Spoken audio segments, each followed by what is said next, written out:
Hi guys, so I reviewed the Fisker Ocean. It is a Californian car, but I feel that it has an unusual kind of look to the car. The environment, and it's eco-friendly. Um, what else is there? There's only a limited pool of cars made worldwide, and they facilitate the following markets: Austria, Norway, Sweden, Denmark, and the 48 states in the United States.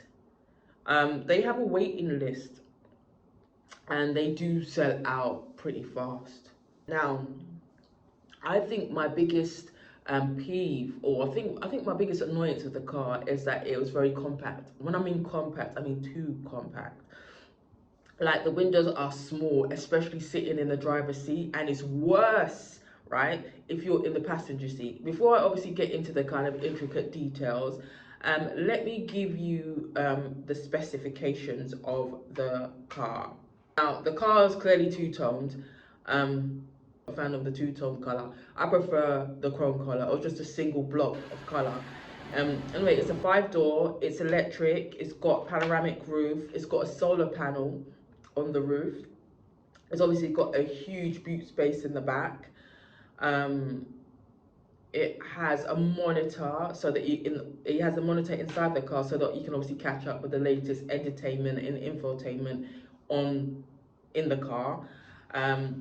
Also, it has various driving modes, from Earth to Fun, but I needed to stay in Earth because Fun was a bit too much for me. I found Fun was too quick. It was too nippy around the bends. I thought, no, we can't do that. Um, also, I forgot to add, it has like a folding table. So say, for example, you go out to eat and you're going for, I don't know, a drive-through or something, and then you pick up food on your way. It literally's got like a folding table that you can get out of like a particular glove compartment and just put your stuff on there. It's quite good.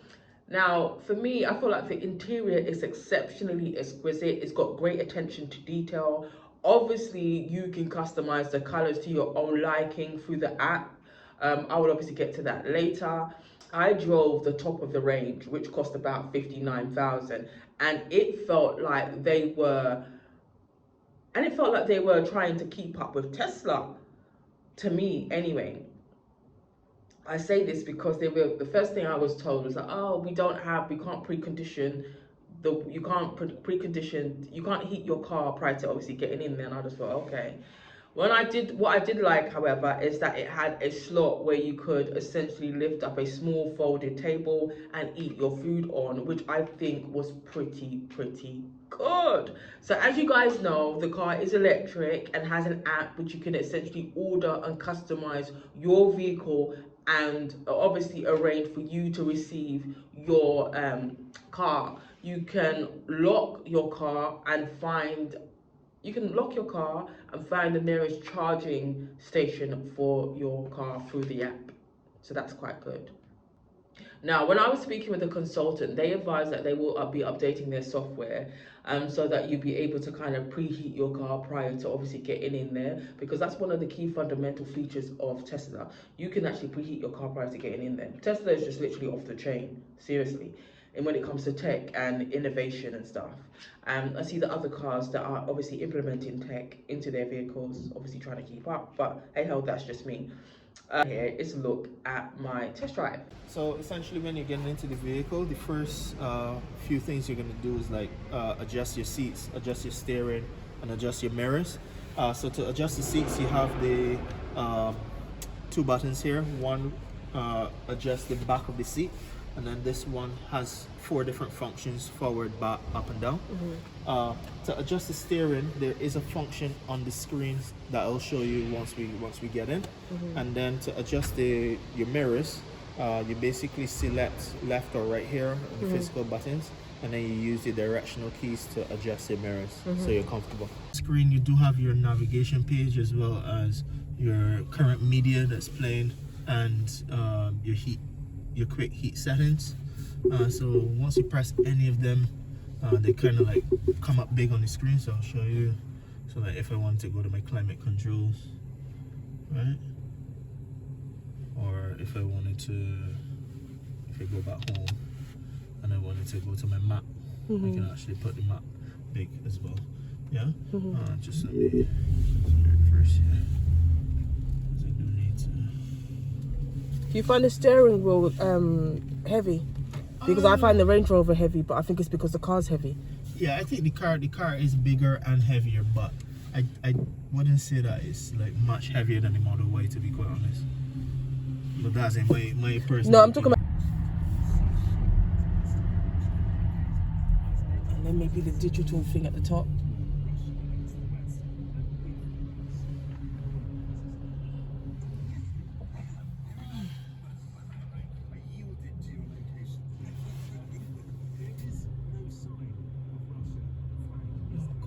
How do I turn this radio off? So you could press this button here, or you can press. So how would I go about? Could I bring the steering wheel towards me? Yeah, so you can adjust the steering wheel fully.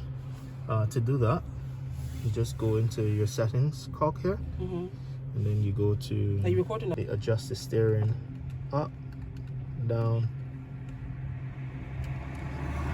in or out. Right?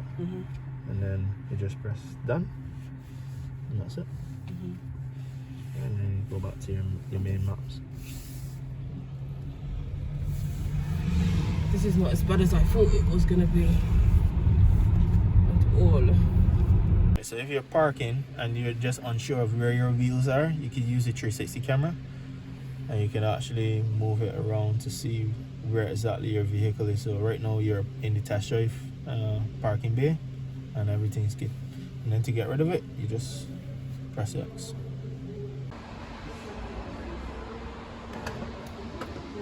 Yeah. Look at that. And all of the windows open. That is pretty cool.